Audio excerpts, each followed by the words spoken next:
दोस्तों 10वीं बार सीएम बने नीतीश कुमार के 10 काम जो उन्हें ऑल टाइम बेस्ट बनाता है। दोस्तों इसी तरह फिर से नहीं जीत गया नीतीश कुमार जी। उसने काफ़ी ज़्यादा काम किया है। दोस्तों मान के चलिए उसने 5 लाख अगर नौकरी दिया है, टीचर में ही तो तकरीबन 2 लाख नौकरी दिया है और कुल मिला के 5 लाख से ऊपर नौकरी दिया है।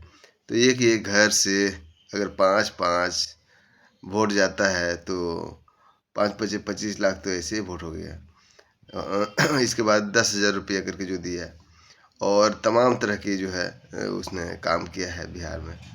वहीं पर बिहार के मुख्यमंत्री नीतीश कुमार ने एक बार फिर 10वीं बार सीएम पद की शपथ ले ली है। जाहिर है कि यह अपने आप में एक रिकॉर्ड है।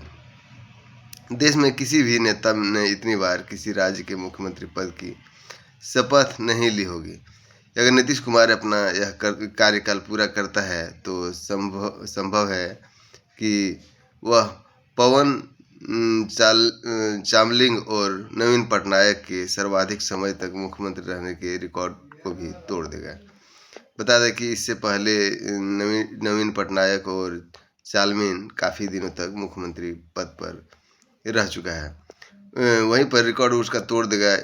पर इन सबसे भी महत्वपूर्ण यह है कि नीतीश कुमार देश के एकमात्र राजनेता है जिसके पास सहयोगी दलों से कम सीट रहते हुए भी बार बार मुख्यमंत्री बनने का ऑफर मौजूद रहता है। विधायक कम होने के नाम पर कोई उन्हें मुख्यमंत्री पद से हटाने की हिम्मत नहीं कर पाता है, फिर चाहे वो बीजेपी हो या आरजेडी। आखिर नीतीश कुमार की शख्सियत में वो कौन सी बातें हैं जिसके चलते उन्हें बाईपास करने की हिम्मत कोई भी नहीं कर पाता है। दरअसल यह उनके 19 साल के कार्यकाल में किए गए कार्यों का ही प्रतिकूल है जो उन्हें देश के महानतम नेताओं में शुमार बनाता है। जातिगत जनगणना कराना नीतीश कुमार ने पूरे देश की राजनीति हमेशा के लिए बदल दी है। 2 अक्टूबर 2023 को जब बिहार सरकार ने जाति आधारित जनगणना के आंकड़े जारी किए तो भारत में 1931 के बाद पहली बार किसी राज्य ने आधिकारिक रूप से बताया कि समाज की असली तस्वीर क्या है। इस तरह के सर्वे बिहार से पहले कुछ और राज्यों में भी हुए पर किसी ने भी आंकड़े जारी नहीं किए हैं। वहीं पर शायद नीतीश कुमार से ही प्रेरणा लेकर राहुल गांधी जातिगत जनगणना के लिए पूरे देश में घूम रहे हैं। नीतीश कुमार की देन है कि यह देश के सबसे बड़ा मुद्दा बन गया। केंद्र सरकार को भी अगली जनगणना में जातियों की जनगणना करने की बात स्वीकार करनी पड़ी। नीतीश कुमार ने केवल जाति जनगणना ही नहीं कराई बल्कि जिसकी जितना आबादी उसके हिसाब से उन्होंने आरक्षण के लिए कानून भी बनाया। हालांकि सुप्रीम कोर्ट ने उस कानून को लागू करने पर रोक लगा दी है। वहीं पर भारत की राजनीति में अति पिछड़ा वर्ग सबसे बुरी स्थिति में था। दलितों के लिए विधायिका में आरक्षण होने के चलते उन्हें उसका लाभ मिल रहा था। मंडल आयोग के बाद पिछड़ों को मिले आरक्षण का लाभ यादव कुर्मी जैसे कुछ संपन्न जातियां ही उठा पाई थी। बिहार में नीतीश ने देश में पहली बार ओबीसी को 2 हिस्सों में बांट दिया। अति पिछड़ा ईबीसी और अलग से 18% आरक्षण दिया। 2007 में पंचायती राज में ईबीसी महिलाओं के लिए अलग 20% कोटा बनाया। बिहार में ईबीसी आज सबसे बड़ा लाभार्थी वर्ग बन गया है। 36% आबादी, 20% आरक्षण। आज अगर उत्तर प्रदेश, झारखंड, बिहार में हर पार्टी ईबीसी को अलग से लुभाती है। बिहार की तर्ज पर अन्य राज्यों में ईबीसी के लिए सब कोटा की मांग तेज हो गई है। ईबीसी अब नया मंडल बन गया है। बिहार की नवनिर्वाचित सरकार में सबसे अधिक ईबीसी तबके के लोग ही मंत्री बनाए गए हैं। नीतीश ने ईबीसी को सिर्फ आरक्षण नहीं, एक नई राजनीतिक पहचान और नया आत्मविश्वास दिया जिसका असर यह पूरे हिंदी पट्टी पर दिख रहा है। यह उनकी सबसे दूरगामी राजनीति का विरासत है। वहीं पर 3 से 20 साल में 10 बार सीएम बने फिर भी कभी उन पर भ्रष्टाचार न ही कोई आपराधिक आरोप लगा है।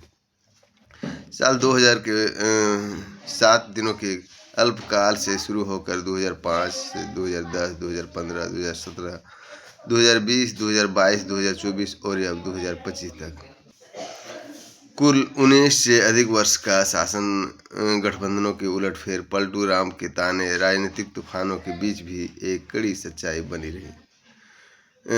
पर नीतीश कुमार पर कभी व्यक्तिगत भ्रष्टाचार या आपराधिक आरोप नहीं लगा। कोई ईबीसी, सीबीआई, ईडी का छापा, कोई चार्जशीट न कोई कोर्ट केस। ज्योति बसु 23 वर्ष पर व्यक्तिगत आरोप कम थे, लेकिन वाम दलों के घोटालों को छाया रही।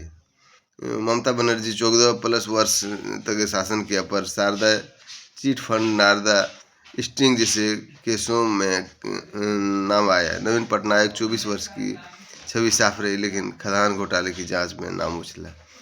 लालू राबड़ी युग तो चारा घोटाले का पर्याय कहा जाता है।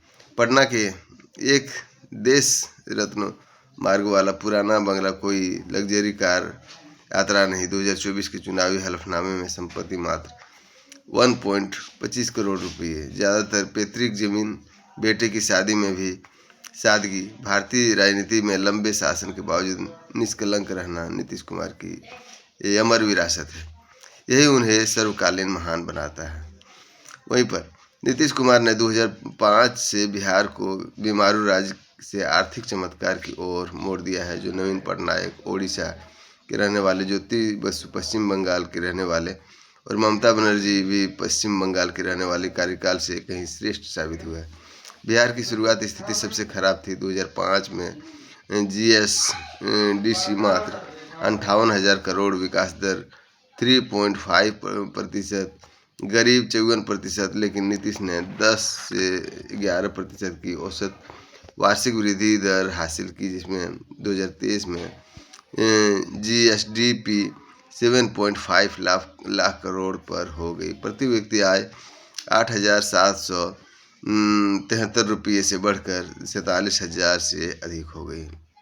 ज्योति बसु के वाम शासन में पश्चिम बंगाल की वृद्धि मात्र 4.7% रही। राष्ट्र औसत 5.6% से कम रही। भूमि सुधारों में कृषि मजबूत हुई, लेकिन औद्योगिक पिछड़ापन ने राज्यों को सिकुड़ती अर्थव्यवस्था बना दिया। पांचवा काम है, नीतीश कुमार ने महिलाओं के लिए जो कुछ किया वो देश के किसी भी नेता के लिए अनुकरणीय हो सकता है। लड़कियों को साइकिल बांटकर उन्होंने पीढ़ीगत सुधार कर किया। कक्षा 9 में आने वाले हर लड़की को 2500 रुपये में नई साइकिल देने की शुरुआत की, जिसमें बिहार जैसे राज्य में लड़कियों की तरक्की के पर लगा दी। लड़कियों का सेकेंडरी इनरोलमेंट 2005 में 13% था, जो 2023 में बढ़कर 58% हो गया। लड़कियों का स्कूल से ड्रॉप आउट करने का रेट भी कम हो गया।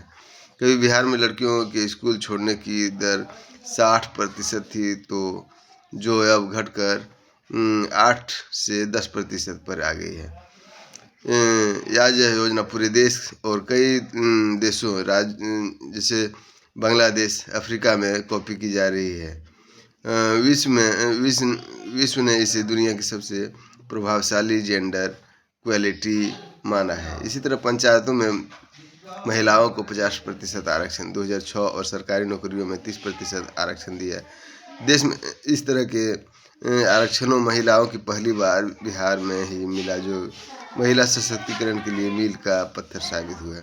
विश्व बैंक के साथ शुरू हुई बिहार ग्रामीण आजीविका परियोजना ने भी कमाल का काम किया है। आज ये महिलाएं 30,000 करोड़ का सालाना कारोबार करती है।